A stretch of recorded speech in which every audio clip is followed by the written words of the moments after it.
Okay, Chair, when you're ready, you're live on YouTube. Thank you. Thank you.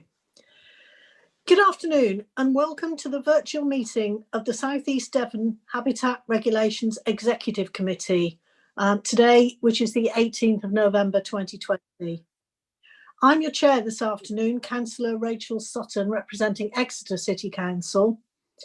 And I would also like to welcome anyone watching the meeting via the live streaming this afternoon. All participants here today are taking part remotely, and as well as being live streamed, the committee is being recorded, so please bear this in mind throughout. May I remind members that the Code of Conduct applies throughout this meeting. We also reserve the right to remove and disconnect any participant who is disrupting the meeting by whatever means. As this committee is dependent on internet connection and a power supply, in the event of a break in the internet connection or a power cut, please bear with us and we will try to reconnect. And if after 15 minutes we're not able to reconnect, we will consider the meeting as adjourned and it will be reconvened at a later date. Please check the committee page on our website for details. That would be the East Devon Council website, I believe. Please make sure that all microphones are muted when you are not speaking to avoid any unnecessary background noise. Keep your points short and please do not repeat points that have already been made, and please do not interrupt other speakers. If you wish to comment, please raise your electronic blue hand and wait to be called. All councillors have been sent the agenda for today's meeting. Any members of the public who want to view the agenda can do so by visiting the eastdevon.gov.uk website. I will now start the committee by doing a roll call of all the people present. Could you please unmute your microphone, and when you hear your name, please confirm you are here by saying present. When you've confirmed you're present, please mute your microphone again. And I'm not sure, is it Sarah who's going to take the roll call for us, please? It'll be me for the moment, Chair. So okay, Debbie, if you take the roll call for us, please. I will, of course. Okay, so starting with yourself, Chair, Councillor Rachel Sutton. Present. Councillor Martin Wrigley. Present. And Councillor Jeff Young, please. Present. Thank you. Chair, you are correct. You can continue. Thank you. Thank you. Did you wish to do a roll call of the officers, or do we take those as read? We'll take those as read, I think. Thank you, Chair. Okay, if that's acceptable to Councillors Young and Wrigley, we'll do that. Agenda item 1 is public speaking, and there are no members of the public who've registered to speak. Agenda item 2 is minutes of the previous meeting, which are on pages 3 to 8. If anyone has any comment or wishes to speak on them, I'll take that as an indication that we've agreed the minutes. Are we all happy with that? Councillor Martin Wrigley has raised his blue hand. Okay, Councillor Wrigley, you have a comment? Thank you, Chair. Yes, I think there's something to be changed in the minutes, unfortunately. Under item paragraph numbered 47, when we discussed the 2020-21 annual business plan, as I recall, we approved the business plan subject to the measures of success that we discussed coming forward and actually being presented to this committee. I notice it's not been done in that way, so I think the resolution actually should be changed, that it was approved subject to those measures of success. And I'm also disappointed that we haven't got those measures of success at this meeting. I am expecting a couple of verbal updates as matters arising. I don't know if they're addressing those points. So could you just because I'm dealing with two sets of documents, my script and the minutes, which is the minute that you wish to amend, Councillor Wrigley? Minute I presume it's 47, resolution 1. Okay. And I note that the request that measures of success be given for the investments outlined in the report is put in as a comment and noted as a point that was raised. I explicitly wanted, and we voted on, the fact that the report, the business plan, was accepted subject to those measures of success coming forward. Okay, is that your recollection, Councillor Young? I can't honestly remember. No, I'm that point. struggling, but I don't want to. You know, if you have a strong memory that was part of we amended the recommendations. If that's what we. Can I suggest perhaps we take the matter away? The officers take the matter away, and we go back and listen to the recording. It was a virtual meeting. It was the 14th of July, so it was a virtual meeting, and there'll be a recording of it, and we can perhaps revisit that. Are you content with that, Councillor Wrigley? I'm content with that. Yes, thank you. Okay, thank you. I think that would be helpful. As like Councillor Young, I'm actually struggling. I do remember you actually raising the issue, but I'm very happy that, as you say, we have a look at that and make sure that that we have got the correct wording on that. Okay. Other than that, are there any other comments on the minutes? So are we going to approve them subject to that report back, or are we going to have another look at them next time? What would you prefer? I wouldn't be happy to do that, because I would like to make sure that this is resolved, because to me this is an important issue. Okay.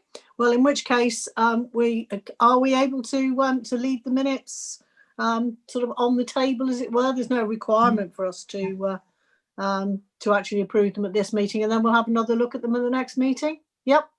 That's fine. Happy with that. Yep. Okay. Thank you. Then we have agenda item 3 is apologies. Have we received any apologies, Debbie? No apologies, Chair.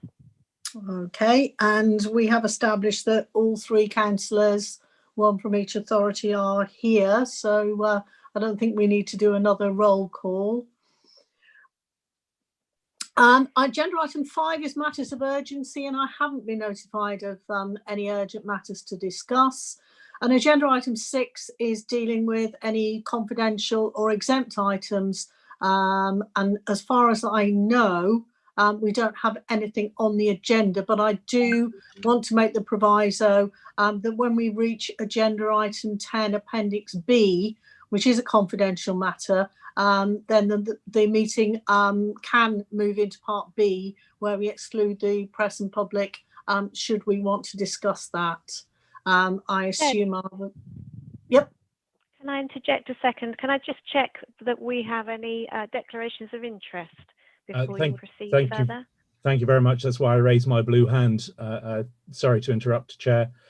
I would like to raise my usual declarations of interest, that I live in the village of Cockwood, and I look out over the estuary on the areas that we are in discussion, and I am treasurer and member of the Cockwood Boat Club.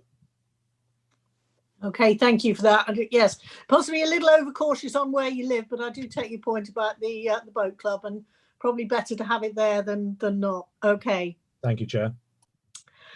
Okay, I would like to ask, before we go into matters of debate, that Neil Harris and Anne Mountjoy were going to give us a brief update on measures of success from the annual business plan. And I think also Neil Harris was going to give an update on financial data. Don't know which order you would like to go in. Neil, would you like to go first? Thank you, Chair. If I could ask Anne to come forward, just in light of the matter that's just been raised about measures of success and the previous business plan. Thank you. Yep.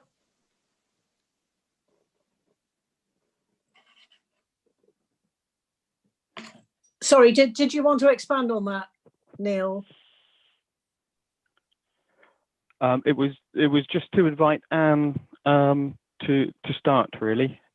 Okay, right. Apologies. she's Then, available. Anne, would you like to go first on this one? Called it wrong. Yeah. Thank you. Thanks very much. My name is Anne Mountjoy. I'm a communications officer and I work for Devon District Council.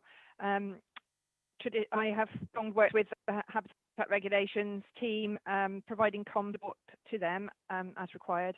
I've been helping Neil to work on the development of the website, and we're also having a look at, as part of that, having a look. Anne, you're breaking up. I'm struggling to hear you. Your signal's breaking up a little bit. Try turning your camera off. Sometimes this system works a bit better without. I know we won't see you, okay, but we might hear you more effectively. Okay. Okay. Should I start again? Yeah. Yes, please, if you would. Okay. So my name is Anne Mountjoy. I'm a communications officer and I work at East Devon District Council. I've been supporting the Habitat Regulations team for a number of years and have been helping Neil with looking at the development of a new website.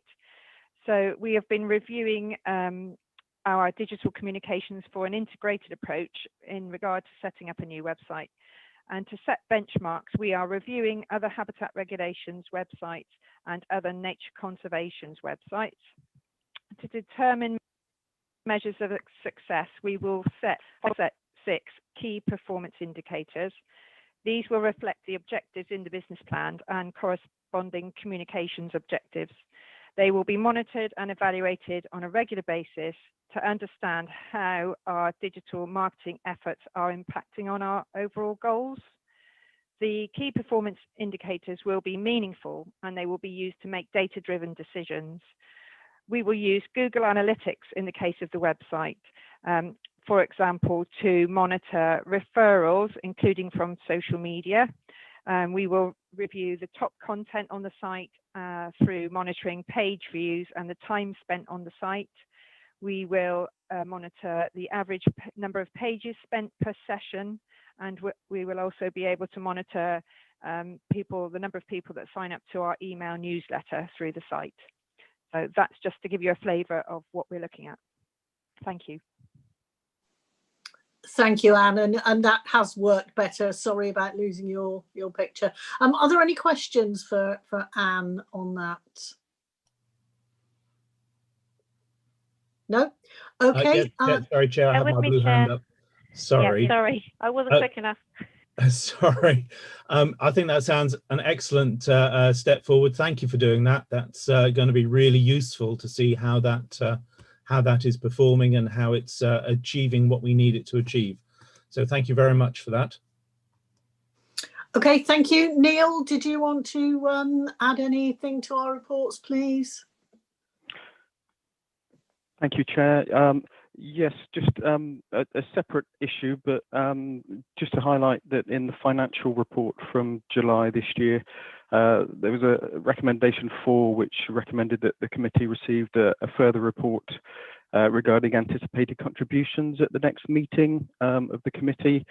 So this is really in relation to trying to understand the impact, the economic impact in terms of income for the strategy as a result of the COVID-19 pandemic. Unfortunately, after having liaised with the partner authority staff, it has not been possible to provide the requested information in the time frame given. This is mainly in itself as a result of pressures caused by COVID-19, redeployments and staff being away on leave and sick. So just to advise really, it remains a high priority, of course, to understand what the economic impact might be. And I'm working on getting those revised figures to the committee as soon as possible. Okay, thank you. I think that's reasonable. If you can't get the information, then clearly you can't give us a report. And although it's disappointing, the longer we wait before we get the information, hopefully the clearer picture we'll have going forward. Okay, so we just note those comments then. Yes, councillors. Yep. Okay, thank you. We now move on to agenda item 7, which is the Dawlish Warren National Nature Reserve, NNR. This is the report on the results of the botanical survey relating to the impacts associated with human activity at Dawlish Warren, and an updated botanical survey report as part of the ongoing monitoring report. I think that Neil, you're going to present this, please. Oh, and this is on pages, if anyone's following it, this is on pages 9 to 141. Thank you, Neil. Thank you, Chair. Yes. So this is a survey building on a previous survey undertaken in 2010, which ultimately fed into the mitigation strategy. That's the recreational impacts associated with Dawlish Warren. That report in 2010 identified the impact of recreational pressure being closely intertwined with other factors on the site, such as coastal erosion, sea defences, and other management practices. There were 2 main impacts identified in the 2010 report, which is trampling, the direct physical impact on vegetation through visitors walking on it, which can have the effect of suppressing the growth of dominant species such as grasses. This in turn enables less dominant plants to continue to grow and not be outcompeted for light and nutrient. On the other hand, however, too much trampling wears away the vegetation and can lead to erosion. The second impact being nutrient enrichment from dog fouling, which changes the chemical composition of the soil, increasing the levels of nutrients. This has the twin impact of making the soil unsuitable for plants which depend on low nutrient levels, and also making the soil more suitable for more dominant vegetation, which can become established and then outcompetes the rarer species. The 2019 study, where possible, sought to align with a method established in the 2010 report, and is the first empirical study to specifically assess the impacts to vegetation and soil chemistry associated with recreational activity since the 2010 report. 3 main points to take away. The heat maps that were produced show clear patterns, which confirms that areas of both low and high disturbance, that trampling, along with areas of high fertility, those associated with increased nutrient levels, these areas do not support important plant species. There are fertility hotspots, the second point, near access points to the reserve, and the report points at that there's little doubt that these are at least partly as a direct result of recreational use, and dogs in particular. The third point is that this is important baseline data, establishing a method for future surveys against which we can assess changes, trends and patterns at the Warren. As such, it forms an important element of the mitigation strategy monitoring programme and will provide useful information with which to inform future management actions. Thank you. Thank you, Neil. Do either of the committee members, Councillor Young or Councillor Wrigley, wish to comment on this or ask questions? Should we start with both councillors? Okay, let's start with Councillor Young this time and then Councillor Wrigley. Thank you. Thank you for that, Chair. Is this, I noticed that it's a report hasn't been done since 2010. And I think I read somewhere that from now on, it's going to be a sort of a 3-yearly program of sampling. I noticed that trampling has actually been somewhat of a benefit, which I was quite surprised about. And the lack of rabbits on a warren was quite surprising. And what are we going to do about the dog fouling, which seems to be quite a concern on some of the plants that are growing? So those are my questions at the moment. Thank you. Neil, do you want to take that batch of questions and then we'll move on to Councillor Wrigley? Or would you rather do them all at the end? Yes, happy to take them as we go, Chair, if that's okay. Yep. Just in relation to dog fouling, it's obviously a big issue on the site. One of the main impacts is recreational dog walking.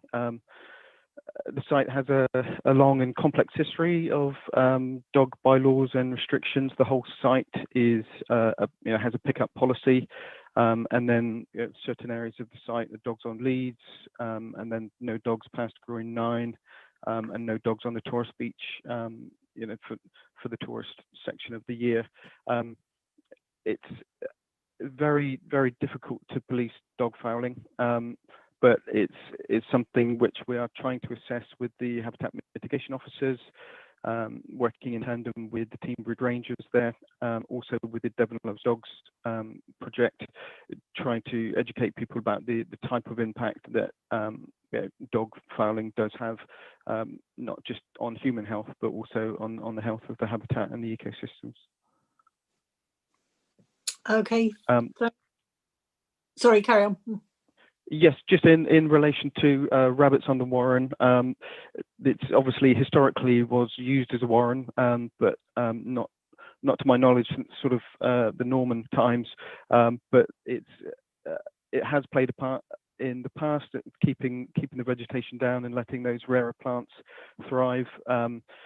I understand that disease and predation from foxes is keeping numbers quite low, myxomatosis in particular. But in response to that, management actions such as the ponies that are used to graze the site have been brought in. So we're not overly reliant on rabbits now. I was going to ask about rabbits because presumably nobody goes around picking up after the foxes. So that's right. Okay, thank you for that, Councillor Wrigley. You had comments. Thank you, Chair. Yeah, interesting report. I mean, it did cause me quite a lot of looking up to sort of look up the words and find out what was going on. I remember these little plants were described to me once as microscopic cabbages that liked a little bit of trampling, but not too much. Too much, yeah. Which is always kind of strange. I'm not quite sure going through the report whether fertility is good or bad, which is a strange question to ask, but I couldn't work out whether fertility meant that other plants overtook the cabbages, the petalworts, or whether it meant that the petalworts could be happy and it was fertile for petalworts. So I wasn't quite sure on the details of that. But other than the questions that have already really been asked along those lines, I think I was hoping for a little bit more comparison between the 2010 initial survey, albeit non-empirical, and the 2019 survey, because as you said in the introduction, this was deliberately done following the lines of the 2010 survey. And what I don't get from this is whether, in broad brush detail, are we better or worse than we were in 2010? It's not really clear to me. And I know that we've gone over this in the past frequently, that one cannot make absolute scientific statements about, there were 310, there's now 312, therefore it's better. But I would like to see some sort of judgment, some sort of broad hint for those of us who are, should we say, time poor in doing our scientific analysis of this versus the 2010 study, something for us to say, are we doing the right sort of things or not? And I know the end result of the long-term surveys is going to be that, but after 20 years, when you can say definitely they're all dead, it's no good. You need to be able to say along the way, we're doing the right sort of things. So is there any sort of clue as to whether we're going in the right direction or not from this report over the 2010 survey or not? Neil, are you able to answer that, please? Yes, thank you, Chair.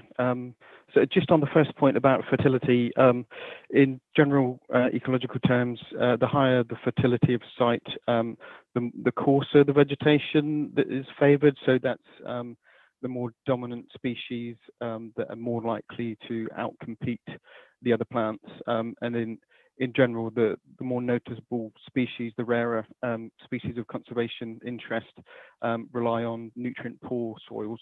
And so therefore fertility in this context is not a good thing, and something the report also does show that it's difficult to completely take away natural fertility sinks such as reed beds, which aren't as a direct result from human activity, but that there are certain hotspots across the site which can be attributed to dog fouling in particular. On the second point about comparison with 2010, essentially the 2010 report was commissioned by Teambridge prior to the mitigation strategy, and it wasn't really looking to establish the type of empirical data that this report has kind of given us. That's why this report is important in terms of setting that baseline for us to assess.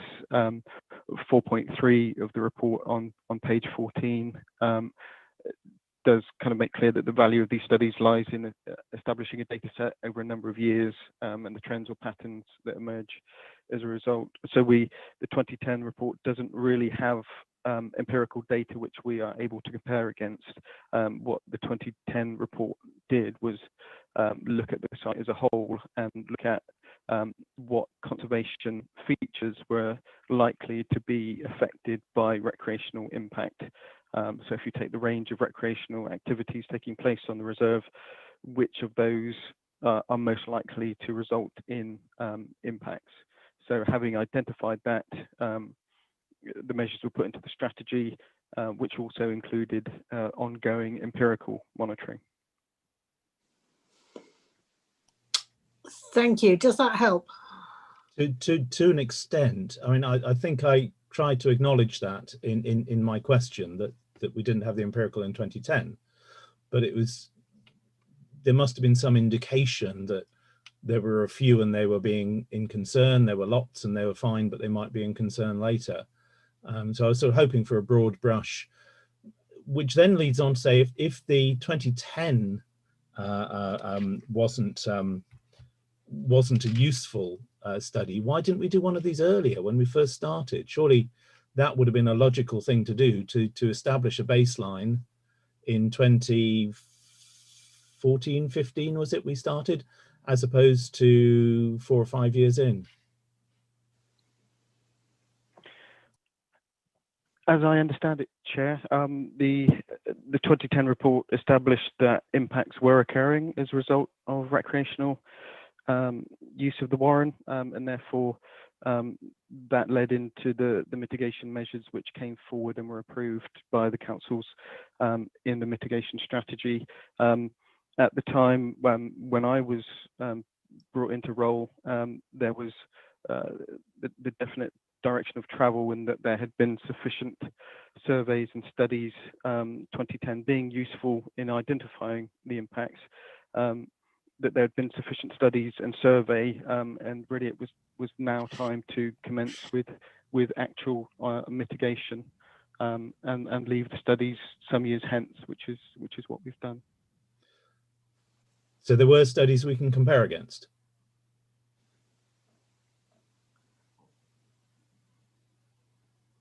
Not with empirical data, but we've taken the lead as the 2010 report established the impact, and then put forward through the mitigation strategy that a baseline monitoring program was established. So there weren't sufficient studies. I mean, for us, kind of, I don't know how Councillor Young remembers it, but you know, from what I can dredge back from 2014, 2015, we didn't start off by doing an empirical study at that point. Now, you know, hindsight's a wonderful thing, and maybe we should have done, but on the basis of what the 2010 survey did tell us, the emphasis was put on actually putting some mitigation measures into place and then following up with the studies, which is where we are now. And as I say, hindsight's a great thing, and maybe we should have done something a little more detailed, but we didn't. So that's where we are. Is that your recollection? Because I think Councillor Young, you were involved from pretty much the get-go as well. I'm not sure if Councillor Young's frozen or not. He seems to have on my screen. I think you might have, Chair, and yeah. it's eminently laudable to have got on with the preservation mitigation strategies. Absolutely right. I was just trying to work out if we can say that those strategies have been working and we're doing the right things. And it's disappointing we can't compare against the 2010 and previous surveys. Yep. Neil, did you want to come back on that? I think Councillor Young's trying to go and come back again. So I was going to say, we're not, Chair, I don't want to raise that point. We're not technically correct. We have to, of course. Thank you. We have to wait for him to come back, don't we? So yeah. Okay. Yeah, I'm sorry, Chair. We're just going to have to adjourn a moment, and I'll see if I can get him back in. Yep. Sorry to be the harbinger of doom. No. Quite right. There's a magnificent viaduct behind you there. On where is that? Upline. Upline, right. the very east and the very eastern end of the district. So it's clearly it's virtual, but it's the old railway viaduct that used to run between Lyme Regis and Axminster.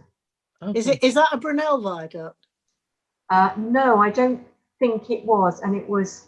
I should know my history. Something like the first concrete viaduct, which is why it's in such a state of disrepair, because it's too complicated, I think, to fix it. So it's you can't get on there anymore, and it means the line can never be. Apart from the fact most of the land has been sold, the line can never be reopened, which was a shame. But it's so pretty. It's worth a look. Okay, can I just remind you all, we are still live on YouTube while we're trying to reconnect the other councillor. Yeah.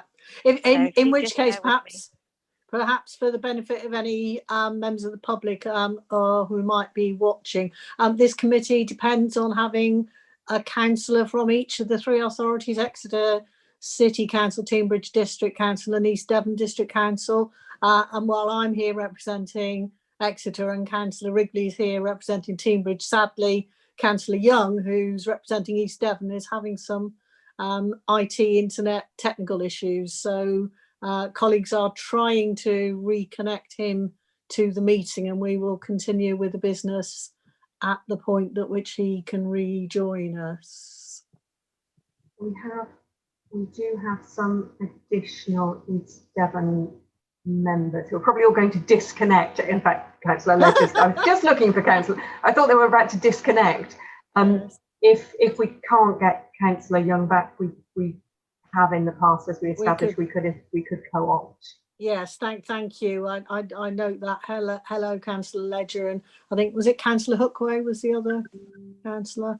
But let's just give it a couple more minutes, because these things never speedy at the best of times, and when you're struggling and getting stressed, they're not the best of times.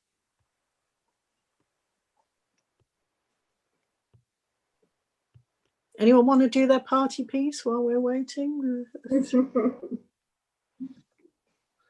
I was just wondering if I should change my background. Well, feel free.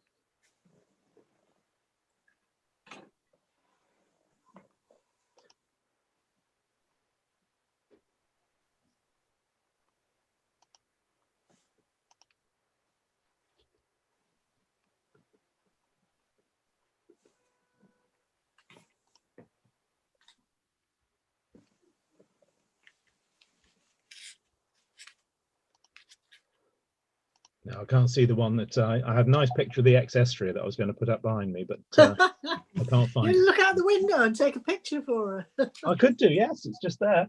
It's got the Yeah. sun on it at the moment. Yeah. It's not looking particularly hopeful. Oh, that's very very swish, having an interruption card. Perhaps we should get a video of the Potter's Wheel going. They're too young to remember the Potter's Wheel. Or that weird-looking child with the clown doll. You're probably too young to remember. That was strange. Yes, that was that was very strange. That was on the early colour test card, wasn't it? Yeah. If I can interrupt for a second. So we've had an offer from Councillor Dan Ledger, who's willing to step in as a substitute until Jeff can make it back. Chair, if you're happy to accept that in the meantime, and we'll obviously try and get Jeff back in. Are you happy to proceed? I'm very happy with that. And thank you, Councillor Ledger. Yep. Welcome to the meeting, Councillor Ledger. Yeah. Did you want to make any comment on the report that we're currently discussing? No comment at present. No. Okay, fine. Councillor Wrigley, did you want to come back on that, or have we exhausted that one? I think we've exhausted it. I mean, I'm still sort of slightly surprised that we can draw no conclusions from the 2010 report to one that's 9 years later with a huge amount of more data. It's slightly disappointing, but it is what it is. Okay, thank you. We do have two recommendations. I wonder if, oh, sorry, Neil, did you want to come back on that? Chair, yes, thank you. Chair, can I just interrupt? I've just made contact with Councillor Young. His internet has just totally crashed. He is trying to get in again, but he's also going to ring in if he can shortly. So he might just pop up and is that okay? Brilliant, thank you. If you could alert me if he pops up by phone, but that's helpful to know. Sorry, Neil, did you want to come back with the final comment before we move to the recommendations? Yes, thank you, Chair. It was just in relation to the comparison comments. I believe we do have officers in the meeting who did work on the establishment and bringing together the strategy from back in that time. I just wondered if any of them had anything to add. Anybody got anything to add to this? Can't see anyone. Debbie, is anyone indicating? No, but while we've got a gap, welcome back to Councillor Jeff Young. Yeah, thank you. My internet went down, but I think it was a bloke up the pole down the road. Councillor Young, I don't know if you recall, we were just commenting on Neil's report, and I had just said that as far as I could remember when we first started, we kind of got on with the mitigation. I wasn't sure if that was your recollection, or indeed is there any other comment? I don't want to exclude you from this report. No, it's a fantastic report. One of the questions I had originally was, are we aiming to do this every 3 years, was it, from now on? Now, then we will know if we are succeeding or we need to do better. Yes. Yeah. So yes, the monitoring scheme in the strategy outlines a 3-year interval for this and many other of the surveys. So yes, now propose to undertake this on a 3-year basis, and then we can start to analyse the data set as it emerges. So, okay. So just follow on. So in 3 years' time, we will get some comparison on the report then to the report now. Yes. Thank you. Okay, brilliant. I have two recommendations, which are that we note the results of the botanical survey relating to impacts associated with human activity at Dawlish Warren NNR, and that the committee receives an updated botanical survey report as part of the ongoing monitoring programme in 2022, which I think answers your question. Is someone willing to propose that? Chair, may I, so given our conversation, may I request that we add into that second recommendation with comparison to this report? Yes, so I'm happy to take that as an amendment if Councillor Young's in agreement. Yeah, okay, if we could just ask our officer colleagues to amend that wording so that we will receive an updated botanical survey, showing comparisons with this report or something similar. Yep. Or progress, or changes, or developments. Well, yeah, exactly. I think you're right to actually show the progress from what we've received now. Yep. Are we all in agreement about that? Yes, yes. Brilliant. Thank you. I'm now going to move on to back to my script. I think it's agenda item 8 at the moment. Yep, the ex-estuary wildlife refuge. Who's presenting that one? Is that you again, Neil? That's me again, Chair. That wasn't supposed to sound sarcastic, by the way. Yes, thank you. So this report outlines another important element of the mitigation strategy monitoring programme, which monitors how effective the wildlife refuges at Exmouth and Dawlish Warren are at reducing recreational disturbance to protected species and habitats. The report looks at the results of the second year of the 3-year monitoring programme with an overarching review and recommendation report due next year. As consistent throughout the monitoring programme, this survey utilises 2 different approaches, one which is a core count and one which is called a vantage point count. And these are taken from 4 survey locations split equally on both sides of the estuary. The core counts provide detailed data lasting for 1 hour and 45 minutes and take stock of bird species and numbers, along with a diary of all potential disturbance events and a record of the response of the different bird species to those disturbances. The vantage point counts are much quicker and therefore more frequent than the core counts.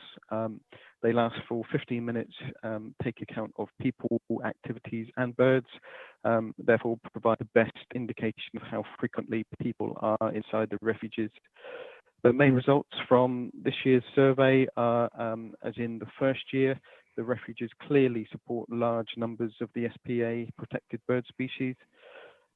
Secondly, the incursions into the refuge are thankfully still considered to be relatively infrequent, but recorded events have increased since 2018-19. And when these incursions do occur, they have a marked impact on the bird species present. And thirdly, the data indicates that at least half of the bird and dog water interactions cause the birds to flush, and that some water-based activities at the Exmouth Refuge continue to be an issue. Thank you. Thank you. Who wants to open the batting on this one? Councillor Young, or? I can come in on that. It's sad to see that we are getting people creating impact on these areas. On our side of the estuary, there has been quite a lot of work in the last year or so on the flood prevention measures at Exmouth. And I believe that the signage is being put back right this moment, and the footpaths and the wall, etc., are pretty well complete now. So people will be more aware of what impacts they are creating on these areas. I don't know if there's any way that we can increase the press coverage to explain why these areas are so important to be protected. So that's my only question on that. Okay, thank you. Perhaps ask Anne to come in on that in a moment. Councillor Wrigley, how's it looking on your side, the estuary? Thank you, Chair. Well, it's really nice to see comparisons from the previous year. And I must confess, I got very confused when I was reading this, because I thought, we've just read this, haven't we? And then I realized it was a year ago. So it's come round very quickly. But it is nice to see the comparisons in there that's sort of giving us an indication of where things are going. So I think that's really helpful. So thank you very much for doing that. I would like to ask when this actually was, because the dates are a little bit unclear. And it's talking about going into March 2020. So I'm wondering whether it finished before lockdown. Was it mid-March? Was it end of March? Was there any observations during the sort of early days of lockdown and the early days of people, because people basically shut themselves down 2 weeks before lockdown in many occasions, and that would have caused a large increase of people going for walks locally and could have some impact on these numbers. So the end date, I think, is quite important. There is no mention in the report of lockdown or oncoming COVID and whether that had any impact or not. I think in terms of historical accuracy comparisons, we're going to need to be quite cautious about comparisons before and after behavior changes with COVID-19 in people. It's very good to see there's fewer incursions or disturbances from trains. It's quite interesting. I saw one graph that showed nothing from trains on the Exmouth side and lots of trains on the Cockwood side, which is kind of strange. Maybe that's a timing issue. And we talked last time about helicopters, and I did promise to go away and start monitoring the number of low-flying helicopters that came over the Ex, and I counted them up, and they were coming over every single day. You might have seen the two that came over, I think it was last Thursday, were even noticed on Devon Live, the two really low-flying Chinooks. Well, they came over at such a low-flying level. They certainly disturbed the birds in my garden, let alone the seagulls and the pigeons in my garden, and all the rest of them flew up, let alone anything in the Ex. You'll have seen, I can forward you the video. They came over at a really low level. And I don't know if you're familiar with what I'm referring to with Chinooks. These are the big, heavy lifters with dual rotor blades. And the dual blades do make a really significant thud, thud, thud as they come over. And the two of them together were quite a significant event. Now, whilst I understand we are mitigating against people incursions and increased habitation, that does include trains and the impact of trains and metro service, which is one that we haven't yet really talked about.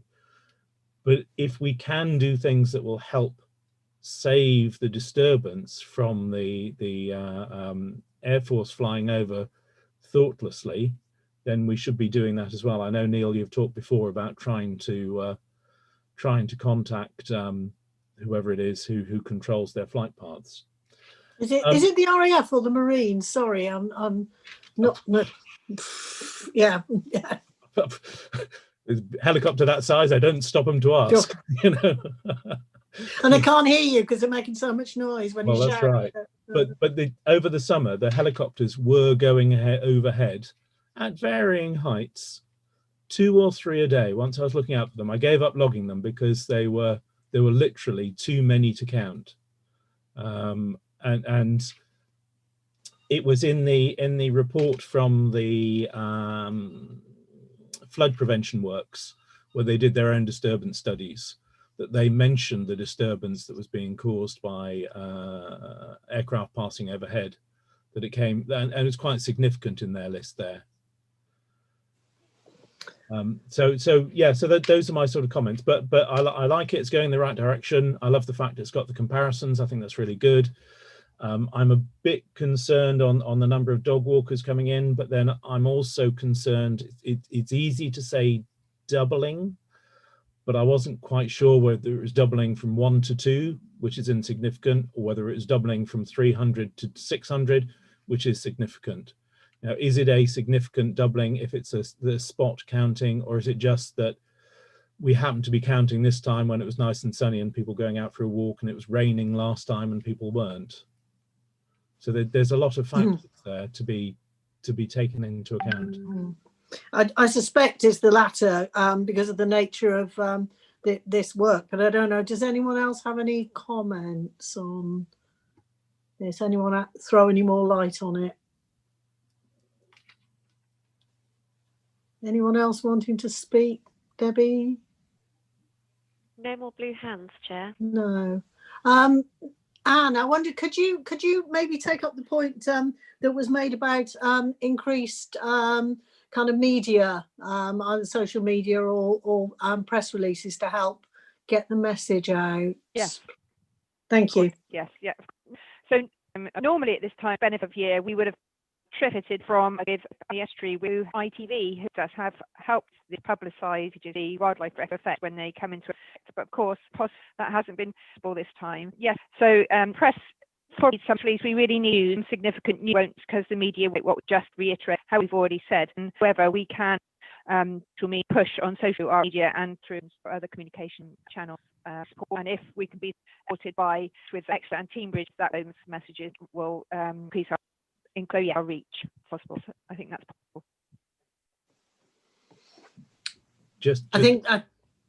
Sorry, Chair. I think that's I think that is helpful. Sorry, Councillor Wrigley. Sorry, Chair. I do apologise. Just fine. Also for the record, it's worthwhile noting that the X itself was, of course, shut down for a period. So all activities were shut down on the X when, I can't remember whether it was the Exeter Harbour Master, very wisely put out a statement saying, don't use it, shut down, go home, this is no time to be out and about in your boats.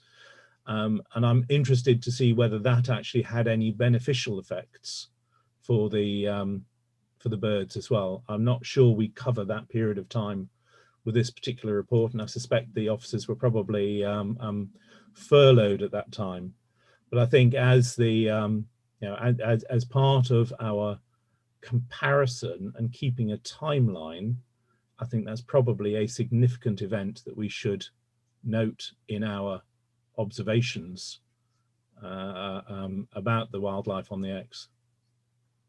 I think that's a fair point. I mean, my hunch would be that they weren't going out and doing the counts because they were furloughed. But you are right. I mean, it is a significant change from previous years. Neil, do you have anything to add to that or answers to those? Yes, thank you, Chair.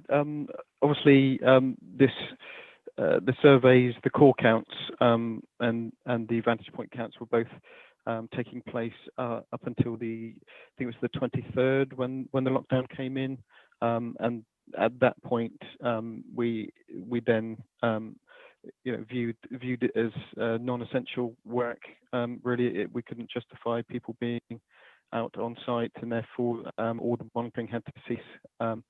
When the officers came back in July, we picked up the vantage point counts then, and footprint resumed as soon as they could, possibly for the third year as well. But of course, as you've pointed out, it will be important to ensure that these unusual circumstances are taken into account in the next year report.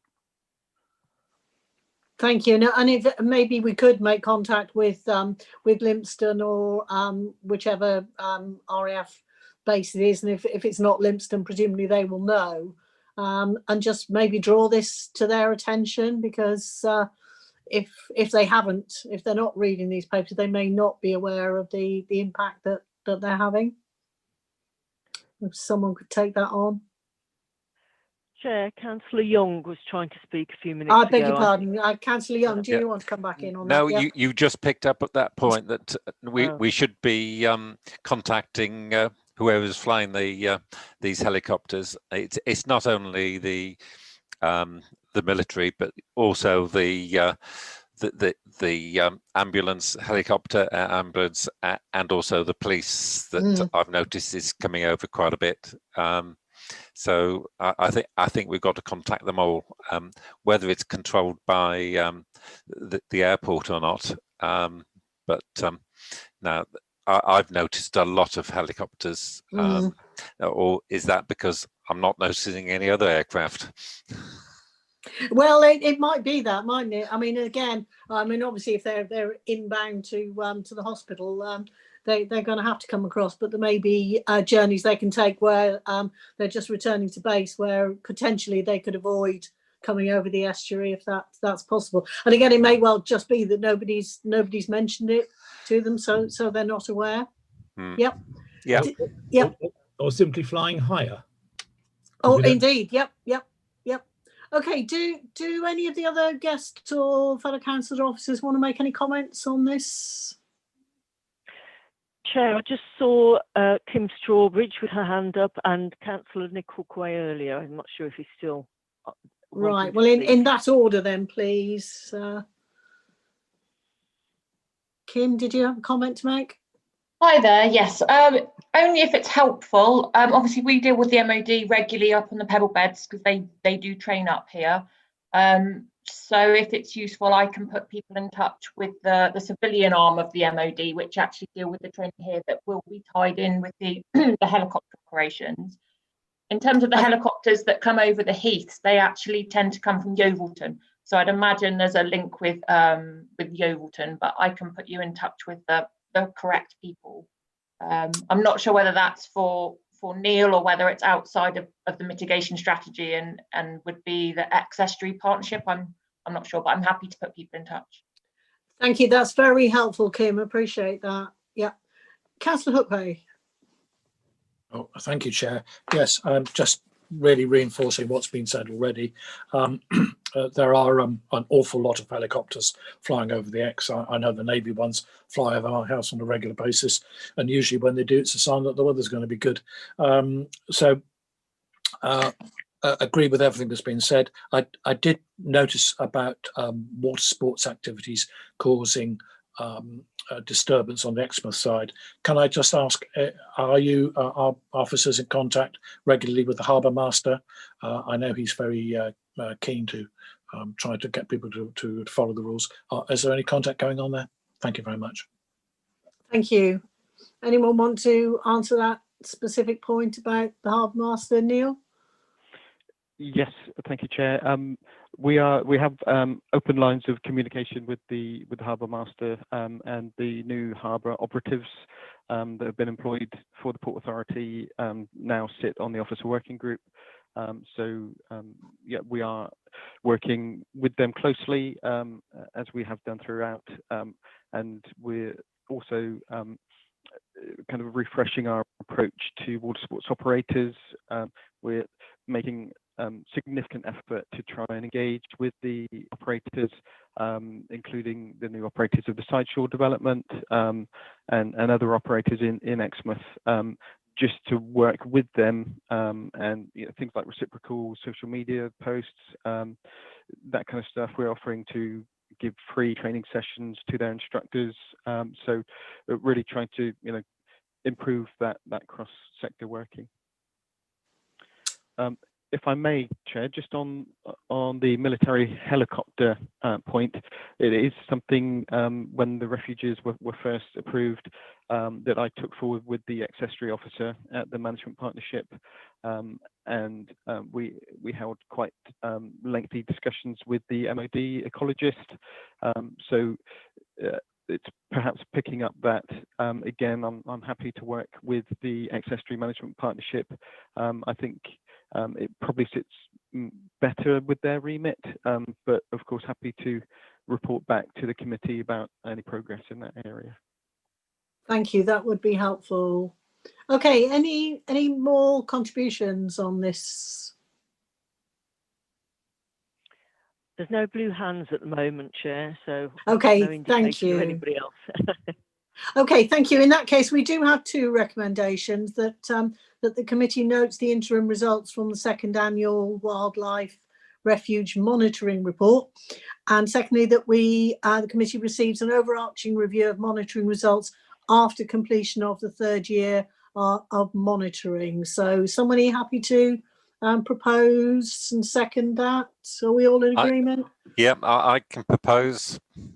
Okay, if you propose, Councillor Wrigley second, I agree with it. So I don't think we need to go through a kind of formal roll call. I think we'll take that one as read. Great. So agenda item 9 we have next then. Sorry, I'm trying to get back to my my other script. Who's presenting on that one?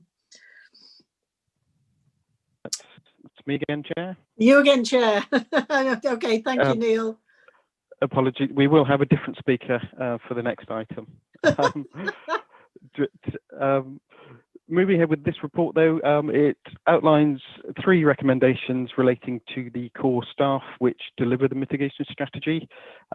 Those being 1, the 2019 staffing report to the executive, approved in July that year, put forward a number of options to ensure that core staff were retained and that delivery of the strategy would then continue. The option to increase developer contributions was approved at that point. However, this was pending the outcome of the Housing Infrastructure Fund from Homes England relating to South West Exeter.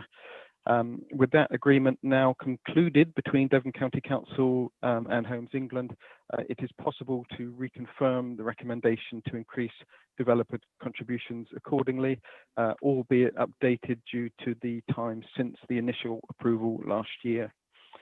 The second recommendation relates to the proposal to secure the previously hidden and unfunded costs of the East Devon District Council comms officer, Anne, who we've heard from today already, in light of the increasing pressures on partner authority resources. There is a significant risk that this coordinated, highly valuable and consistent support will no longer be available to the committee if we're unable to fund said support, and it's proposed that a 0.2 full-time equivalent would be appropriate. The third recommendation is really in the face of unprecedented pressures on the protected sites as a result of both rounds now of the national restrictions relating to COVID-19.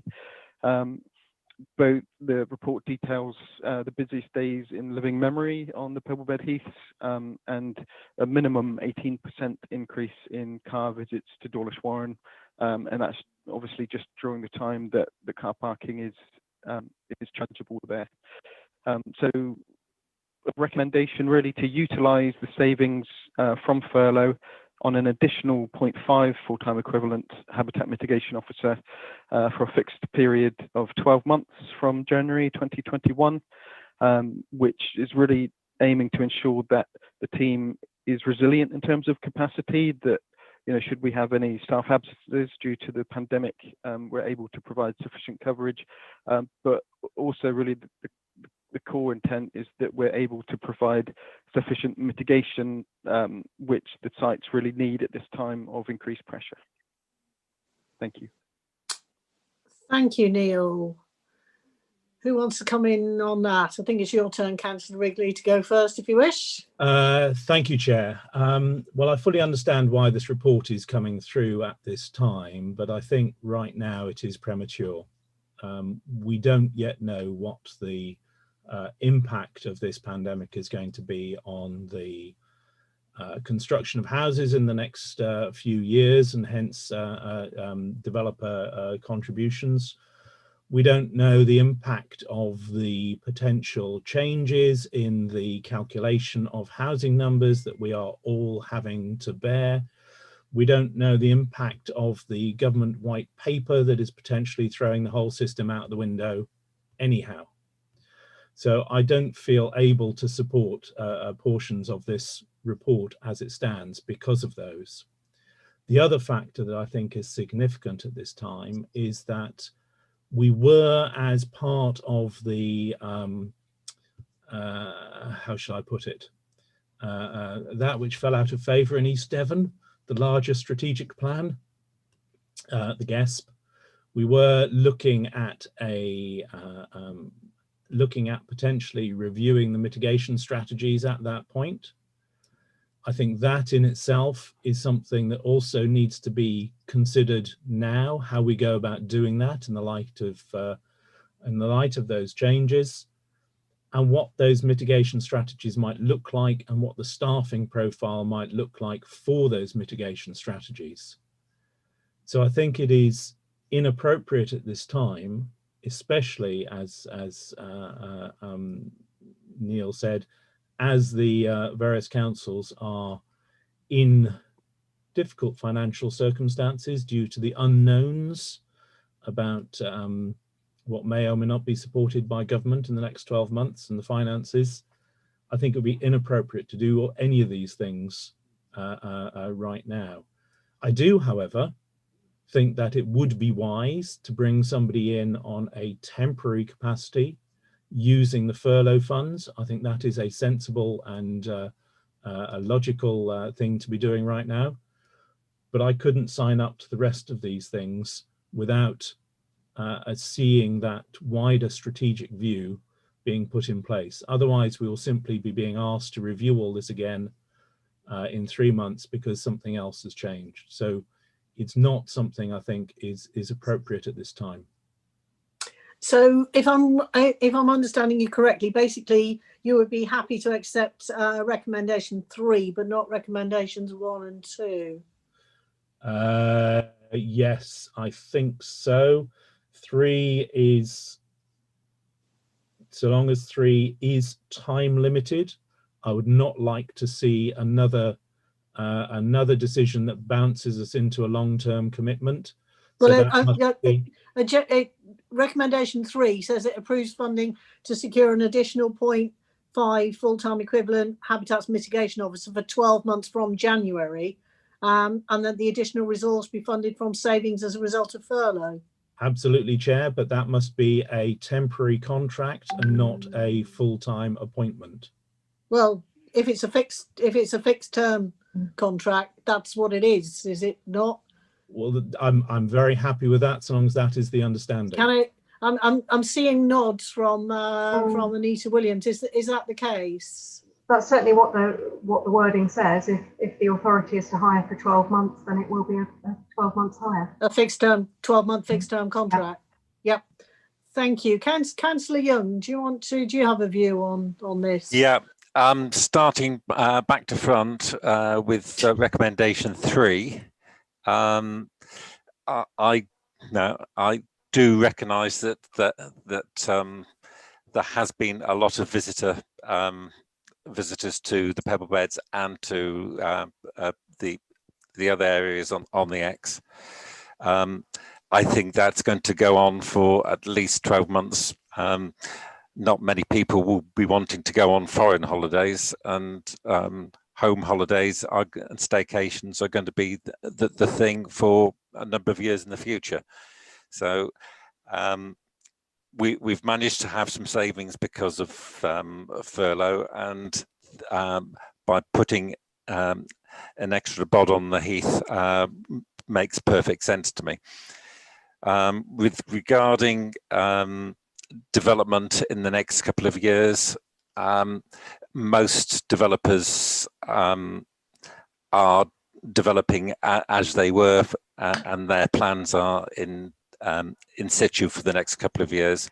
So the knock-on effect of our changes to our philosophy on GESP and our local plan is going to take quite a long time to filter through.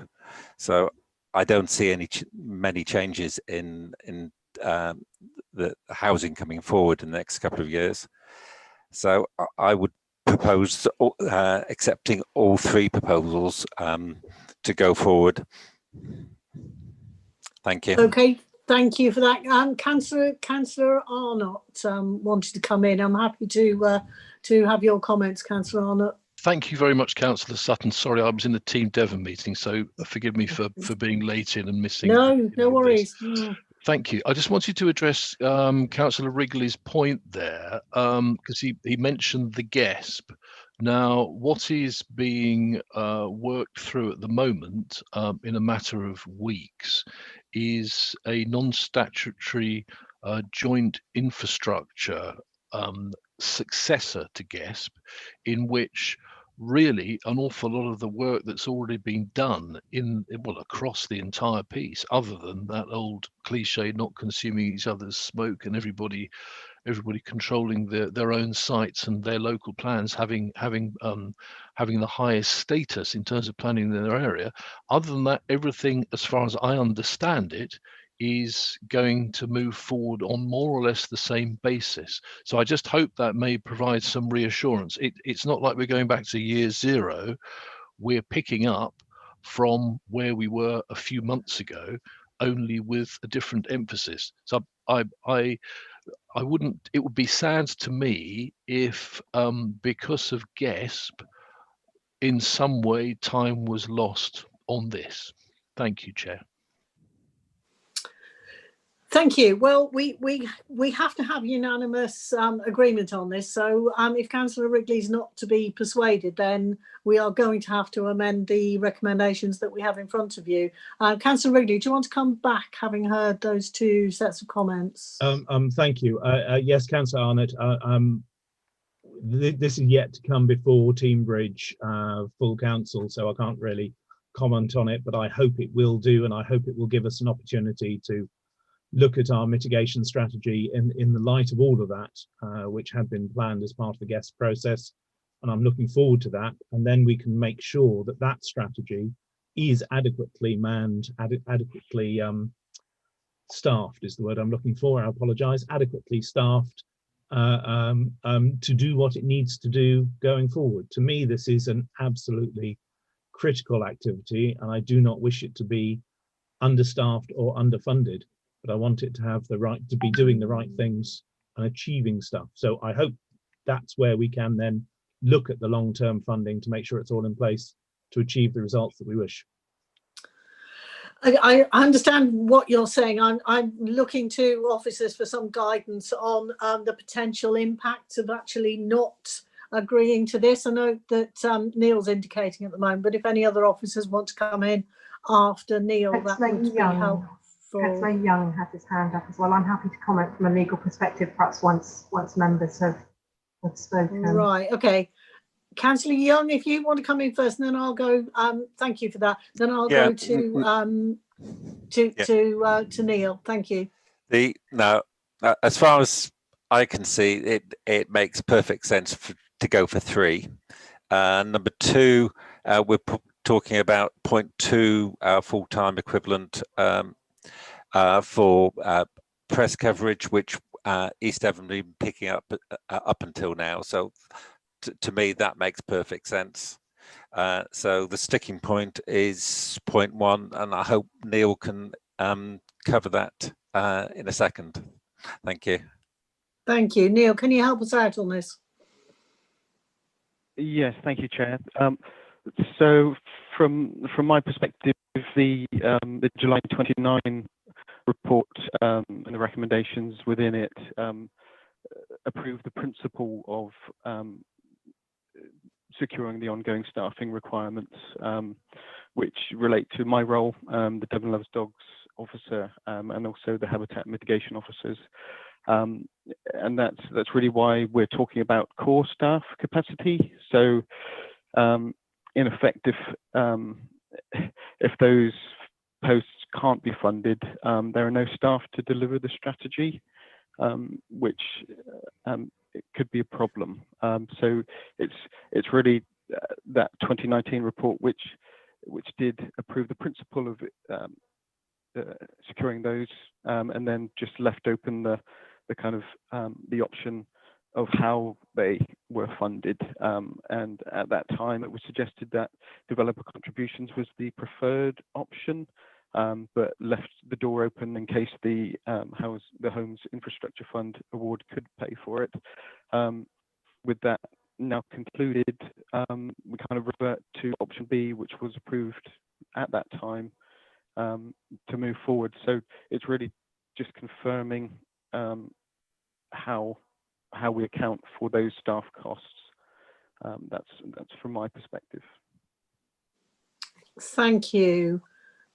Are there any other officers able to contribute? Because I mean,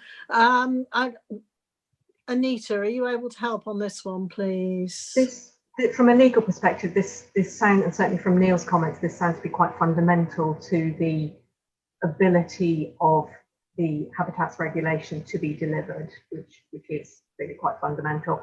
The role of this committee is to carry out the terms of reference that are set by the 3 individual councils individually and as a group. It would seem to me that one of the options for the committee is to make a recommendation to pass this particular issue back to the individual councils to enable them to make a decision. So that rather than it bogging down here, as you quite rightly say, you have to have absolute consensus. If that isn't the case, given the significance, I would suggest a recommendation that passes it back to the 3 individual councils to whichever place within those councils is appropriate, either, well, sorry, excuse me, I don't know the structures, but whichever place is appropriate, so that they can instruct the committee accordingly how they, given the significance of this, how they believe that you should be proceeding. Thank you, that's helpful. I mean, the other slight concern I have is that I'm just, I think it's unfortunate and not ideal that, you know, the officers whose jobs are actually covered by this are actually part of this. And I really am not sure that, that it's an ideal scenario where they are almost put in the situation of justifying their employment. That is a proposed way forward. Councillor Young is suggesting, and I think we can all agree on the 3rd recommendation. Councillor Wrigley, are you adamant that you're not prepared to agree on behalf of Teambridge either 1 or 2, or might you be persuaded on the 2nd recommendation? Chair, my issue is not one of principle. I think the principle is right. My issue is one of timing. My issue is the fact that this is assuming a scenario that is unlikely to be realistic. So we are trying to secure funding against a future playing field that does not look as it is now. The increase Can I just interrupt you in there? I mean, you know, we could either, you know, kind of agree or disagree on that, but what we, for the purposes of this committee's meeting, is we have to either decide either we are going to agree with this or we're going to agree something different. And, you know, as with all decisions made by councils, things may change and we may be looking at a different scenario. Sorry to interrupt, go on. I still believe this is premature and this should come back at a later date when there is more clarity on those various issues that I listed that are all current and will be hitting us from next year. They will be hitting us imminently. It's not going to be the same as we are for 2 years. Okay. So no, I don't think at this time we have sufficient information on the national scenario, on the house building, on the planning issues that are going to hit us.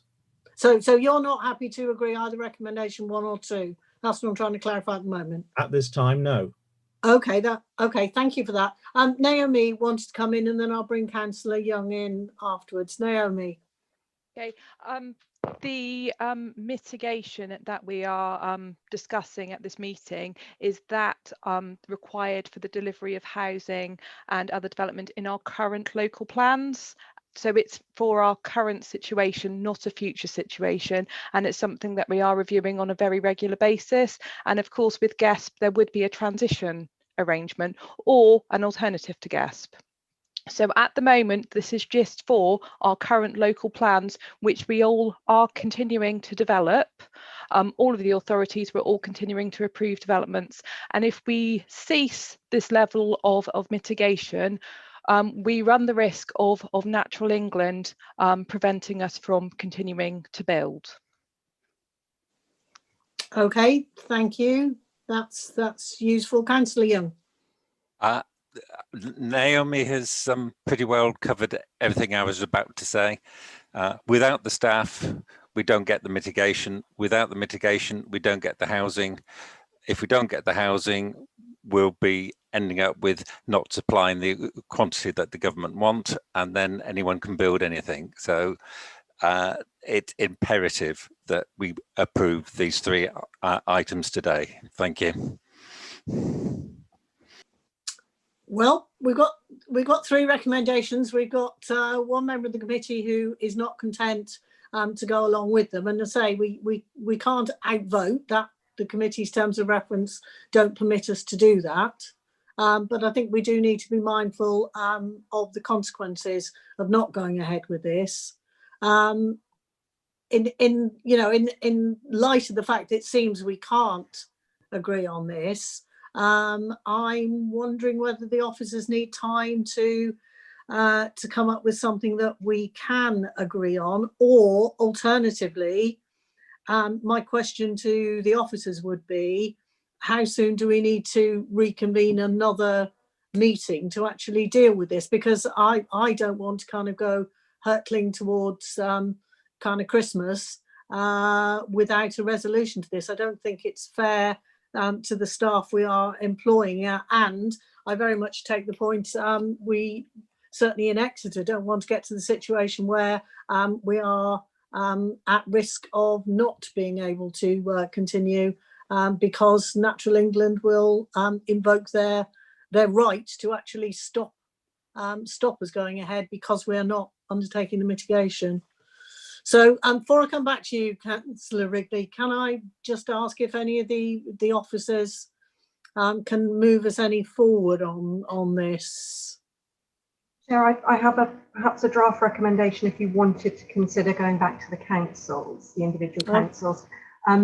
What I wonder is, I think we probably need to understand about the timescale in terms of when this would significantly impact on the resourcing of the project. Yeah. I wonder, Chair, whether you might be minded just to call a 5-minute delay, a 5-minute adjournment, 10-minute adjournment for a moment while we just enable the officers involved. As you say, it's very difficult because, of course, we are talking about the officers whose jobs are in question. Let's just have perhaps a 10-minute adjournment. We can talk to you separately with the officers and decide whether it's appropriate to continue for the moment or whether we adjourn this item and bring it back as soon as we are able, which would be 5 days. If we can probably call it more urgently if we need to. Okay, I think I will take that advice. So I'm going to call a 10-minute. Yeah, if I may, before we adjourn. No, Councillor Wrigley, I'm going to take a 10-minute adjournment as has been advised. I think that's appropriate. I make it 24 minutes past. So if you could do the necessary to adjourn this, please, Debbie, and then we can all have a quick comfort break and then come back. Debbie, thank you. Debbie, can you move some of us to a separate Zoom room, or shall I do that by Skype? I'll call people in by Skype. Yeah, no, what I'll need to do is stop the live feed and we can continue in the current meeting. So if you bear with me a second.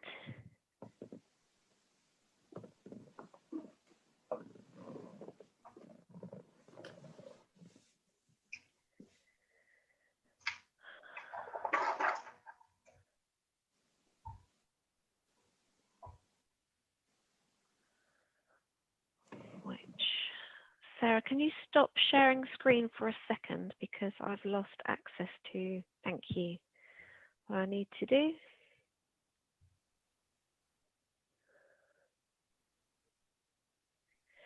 Sue, if you're still with me as host,